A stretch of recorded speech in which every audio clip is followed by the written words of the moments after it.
Punjab Civil Services aspirants, a very warm welcome on शिखाधारी Punjab लोक सेवा YouTube channel. Candidates किसी भी सिविल सर्विसेज के एग्ज़ाम को पास करने के लिए जो बेसिक रिक्वायरमेंट होती है वो ये होती है कि a person should be well educated. Well educated का मतलब ये नहीं है कि आपके पास बड़ी बड़ी डिग्रीज़ हों, आपके पास बेसिक ग्रेजुएशन है, कोई आपसे ज़्यादा पढ़ा लिखा पोस्ट ग्रेजुएशन लेकर के बैठा होगा और एग्ज़ाम में अपीयर होने आएगा, कोई और भी उससे ज़्यादा एडवांस स्टडीज़ किए हुए पीएचडी लेवल तक की स्टडीज़ किए हुए आएगा और एग्ज़ाम में अपीयर होएगा। लेकिन सिविल सर्विसेज के जो पास करने का क्राइटेरिया बताया जाता है उसमें एक वेल एजुकेटेड पर्सन की डेफिनेशन ये है कि उसके अपने चारों तरफ उसके सराउंडिंग्स में जो कुछ भी हो रहा है उसके बारे में उसको नॉलेज होनी चाहिए। इसीलिए आपके पेपर्स को जनरल स्टडीज़ का नाम दिया जाता है बजाय कि एक स्पेसिफिक सब्जेक्ट का नाम दिए जाने के। जनरल स्टडीज़ 1, 2, 3, 4 इस तरह से आपके पेपर्स कंडक्ट करवाए जाते हैं। जनरल स्टडीज़ मतलब आम जो आपकी स्टडीज़ हैं जो कि एक वेल एजुकेटेड पर्सन अगर उनको अटैम्प्ट करे तो वो उन क्वेश्चंस को अटैम्प्ट कर सके, उसके लिए उसको किसी स्पेशलाइज्ड स्टडी की ज़रूरत नहीं है। क्लियर है? तो इसीलिए आर्ट्स वाले ह्यूमैनिटीज़ वाले भी सिविल सर्वेंट बनते हैं, साइंस ग्रेजुएट्स भी सिविल सर्वेंट बनते हैं, जो कॉमर्स ग्रेजुएट्स होते हैं वो भी सिविल सर्वेंट्स बनते हैं, जो आपके डॉक्टर्स होते हैं मेडिकल साइंसेज से संबंधित वो भी सिविल सर्वेंट बनते हैं। सो यहाँ पर बात समझने की क्या है, समझने की बात यह है कि एक वेल एजुकेटेड पर्सन आपको बनना पड़ेगा और एक वेल एजुकेटेड पर्सन की एग्जैक्टली जो पहचान होती है वो यहीं से होती है कि वो अपने सराउंडिंग्स से कितना अवेयर है, यानी कि उसके चारों तरफ जो दुनिया में घट रहा है उसके बारे में वो कितना जानता है या जो कॉमन फिनोमेनाज हो रहे हैं उनके बारे में वो कितना अवेयर है। इन सब चीज़ों का जो नटशेल में अगर हम बात करें तो हम ये कहेंगे कि जनरल स्टडीज़ में करंट अफेयर्स इसी बात को साबित करने के लिए दिए जाते हैं सिविल सर्विसेज के एग्ज़ाम्स में।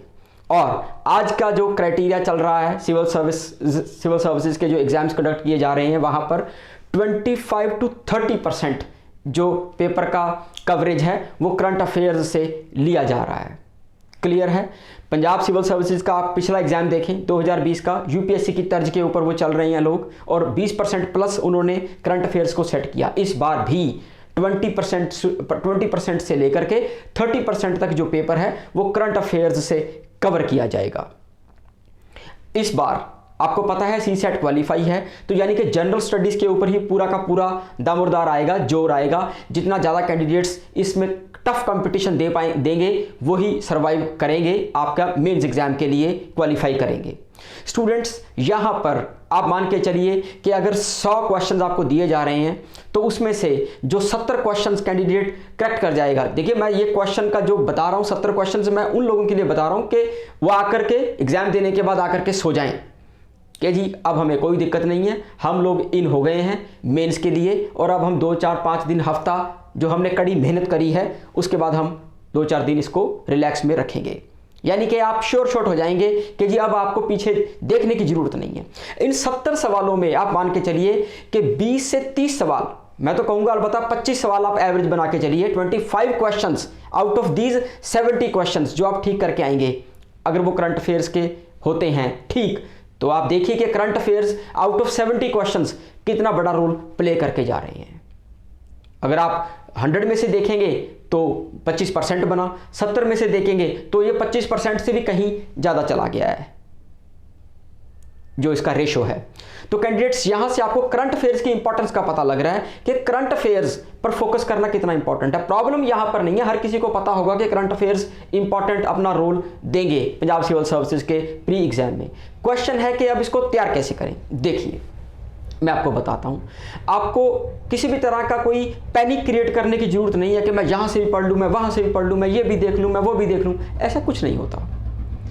जो पेपर सेटर्स हैं वो इतने मतलब उनका जो नज़रिया होता है चीज़ों को लेने का वो इस तरह से होता है कि वो वही तरह के क्वेश्चन सेट करते हैं जो कि in totality social, economic, political और इन्वायरमेंटल इश्यूज़ को कवर करती हैं। यानी कि पूरी तरह से आप ये कहिए कि पूरी दुनिया पर जो भी कोई न्यूज़ या जो भी कोई ऐसी घटना पूरी दुनिया के ऊपर या समाज के एक बड़े हिस्से के ऊपर या समाज के ऊपर असर डालती है, फ़र्क डालती है, उस न्यूज़ को ही वो उठाते हैं। चाहे वो सोशल इश्यूज़ से फिर न्यूज़ उठाई जाए, चाहे फिर वो इकोनॉमिक इश्यूज़ से न्यूज़ उठाई जाए, या फिर वो आपका पॉलिटिकल इश्यूज़ से न्यूज़ उठाई जाए, या फिर वो इन्वायरमेंटल इश्यूज़ से न्यूज़ उठाई जाए। क्योंकि आज के ज़माने में इन्वायरमेंट से संबंधित करंट अफेयर्स एक फेवरेट हॉट टॉपिक्स बने हुए हैं जो पेपर सेटर्स हैं उनके। इसके अलावा स्पोर्ट्स, ये जो एक ट्रेडिशनल तरीका सा बन गया है कि जी देखिए आपको हर फील्ड का थोड़ा थोड़ा जानकारी होनी चाहिए कि आपके सराउंडिंग्स में क्या हो रहा है, तो उसमें स्पोर्ट्स भी अपना रोल दे रहे हैं। तो यानी कि मोटा मोटा आप एक न्यूज़पेपर कोई पकड़िए, मैं आपको रिकमेंड करूंगा कि आप द हिंदू न्यूज़पेपर पकड़िए। आप एक द हिंदू न्यूज़पेपर अगर पढ़ के जाते हैं, अच्छे से उसको कवर करके जाते हैं, तो कोई सवाल नहीं उठता कि आपके करंट अफेयर्स कवर ना हो। गेटिंग? अब बात यह है कि जी द हिंदू को पढ़ें कैसे, उसके ऊपर हम एक ब्रीफ ले लेते हैं कि देखिए एक एडिटोरियल पेज होता है, सारी दुनिया को पता है कि जी इसको आप पढ़िए। ऑफ कोर्स जो पूरे सिस्टम पर असर डाल रही हैं आपकी न्यूज़, उनको कवर किया जाता है एडिटर के द्वारा एडिटोरियल सेक्शन में। और उसके बाद एक ओपिनियन सेक्शन आता है, वहाँ पर जो बड़ी घटनाएं हो रही होती हैं आपके सराउंडिंग्स में, वहाँ पर बड़े बड़े एक्सपर्ट्स अपने ओपिनियन देते हैं, वो पेज भी आपने देखना है। लेकिन ज़रूरी नहीं कि आपको रोज़ ही हर एडिटोरियल इंपॉर्टेंट लगेगा, रोज़ ही आपको ओपिनियन पेज इंपॉर्टेंट लगेगा। हो सकता है कि पेपर के एंगल से कई बार वो चीज़ ना इतनी पेपर सेटर की फेवरेट हो, ये आपको आइडिया होना चाहिए या होगा, और पिछले पेपर्स देखने से आपको आइडिया लगेगा। पिछले पेपर्स देखना इसलिए जरूरी होता है, वो भी मैं आपको बताऊंगा कि उनको कैसे आप देख सकते हैं। अब इसके बाद बात रही कि एडिटोरियल सेक्शन का आपने आइडिया ले लिया, देख लिया। उसके बाद देखिए न्यूज़ एक सेक्शन द हिंदू पेपर में आता है, न्यूज़, जिसके ऊपर टॉप पर पेपर के टॉप पर लिखा होता है न्यूज़। वो 2 से 3 पन्ने आते हैं, पेज आते हैं, उनको आपने अच्छे से पढ़ना है। वहाँ पर पूरे सिस्टम में जो भी बड़ी घटनाएं हो रही होती हैं, नेशनल और इंटरनेशनल, उनको पकड़ा जाता है, स्पेशली नेशनल। ठीक है जी। इसके अलावा जो आपका स्पोर्ट्स वाला पेज है, उसको आप हल्का सा देख सकते हैं, थोड़ा थोड़ा। और यहाँ पर इन सब चीज़ों को देखते हुए आप ये बात ध्यान में रखिएगा कि जिन न्यूज़ के साथ, जिन न्यूज़ को अच्छा खासा कवर किया गया है, मोटी मोटी हेडलाइन बना के कवर किया गया है, या फिर विद पिक्चर्स कवर किया गया है जिन न्यूज़ को, उनको आपने अच्छे से देखना है। ये तजुर्बा है मेरा, देखा गया है कि इस तरह की न्यूज़ को जो एकदम से आई कैचिंग होती हैं, हिट करती हैं, क्योंकि लिखने वाला भी वही न्यूज़ पर इमेज लगाता है, पिक्चर लगाता है, या उसको एक मोटी मोटी बोल्ड फॉन्ट स्टाइल में लिखता है जिसकी वाकई में कुछ इंपॉर्टेंस होती है, और पेपर सेटर भी उन्हीं न्यूज़ को उठाता है, और वाकई में वो इंपॉर्टेंट होती हैं इसलिए उठाई जाती हैं। तो ये एक तरीका है एक न्यूज़पेपर को कवर करने का। आप कोई भी एक न्यूज़पेपर पकड़ लीजिए, वो आपकी मर्जी है। मैं रिकमेंड करूंगा कि आप द हिंदू पकड़ लीजिए। कंसाइज लिखता है, सिंपल लिखता है, इजी टू अंडरस्टैंड लैंग्वेज में लिखता है, और वाकई में जो सिस्टम पर फर्क डालती हैं उनके ऊपर बात लिखता है ये न्यूज़पेपर। क्लियर है स्टूडेंट्स? उसके बाद एक आप वेबसाइट है, गवर्नमेंट वेबसाइट, उसको आप पकड़ सकते हैं, that is your public information bureau, PIB। ठीक है जी। उसको भी आप देख सकते हैं कि वहां पर जो लेटेस्ट अपडेट्स हो रही हैं अलग अलग मिनिस्ट्रीज की, मिनिस्ट्री से संबंधित, अलग अलग डिपार्टमेंट से संबंधित नेशनल लेवल पर, उन पर भी आप एक निगाह रख सकते हैं, आपको हेल्प हो सकती है। क्लियर है? ये चीजें पढ़ते हुए, क्योंकि इनको आपको पढ़ना जरूरी है, क्योंकि सेल्फ स्टडी बड़ी मस्ट है। आपका ब्रेन उस तरह से कोऑर्डिनेशन में आता है जब आप सेल्फ स्टडी करते हैं, तो चीजों को आप बेटर अंडरस्टैंड करके बेटर प्रेजेंट कर सकते हैं, क्योंकि आपने कल को प्रीलिम्स के बाद मेंस भी लिखना है। तो यही आपके करंट अफेयर्स जो हैं आपको अपने आंसर को, क्वेश्चन आंसर को ऑर्गेनाइज करने में हेल्प करेंगी, और जितनी आप सेल्फ रीडिंग करेंगे उतना आपको हेल्प होगी मेंस के राइटिंग सेक्शन में। तो आप, इसका मतलब ये नहीं है कि आप रोज अखबार पढ़ते नहीं, आप सारा दिन अखबार ही पढ़ते नहीं, आप सिर्फ 1 से 1.5 घंटा अखबार के लिए, न्यूज़पेपर के लिए रोज निकालिए। कोई दिक्कत नहीं आएगी आपको कि आप करंट अफेयर्स के सेक्शन को वहां पर हैंडल ना कर सकें। ठीक है।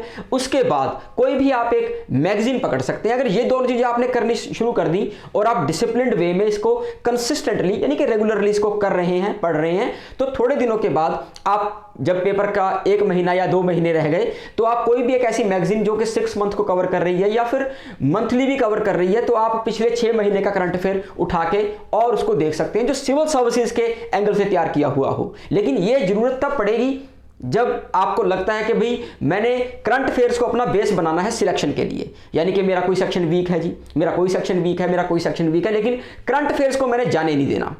25% आउट ऑफ 100 क्वेश्चंस कवर होगा और मैं छोड़ूंगा नहीं इसको, और आप कर भी जाएंगे, ऐसी बात नहीं है। ठीक है, क्योंकि करंट अफेयर सबके लिए बराबर है, कोई कितना ही स्कॉलर क्यों नहीं है। करंट अफेयर ऐसा है कि आज की खबर है, अभी 2 महीने की खबर है, अगर आपको उसकी डिटेल्स पता है तो पता है, नहीं पता तो नहीं पता। फॉर एग्जाम्पल आप किसी इकोनॉमिक्स के सवाल में फंस गए, लेकिन जो पर्सन इकोनॉमिक्स से ग्रेजुएशन किए हुए है या फिर मास्टर्स किए हुए हैं, हो सकता है आप उसका मुकाबला ना कर सके, लेकिन करंट अफेयर के सेक्शन में सारे स्ट्रीम्स बराबर आ जाते हैं और हर कैंडिडेट जो है वो एक जनरल रीडर की तरह से अगर उसने उस टॉपिक को पढ़ा हुआ है तो वो सवाल करने की हालत में होता है। बेसिक इंटेलिजेंस तो सबके पास होती ही है और उसको वो होनी भी चाहिए एक सिविल सर्विसेज के एस्पायरेंट के अंदर, ताकि आप चीज़ों को कैसे पढ़ते हैं, कैसे उनको दिमाग में रखते हैं,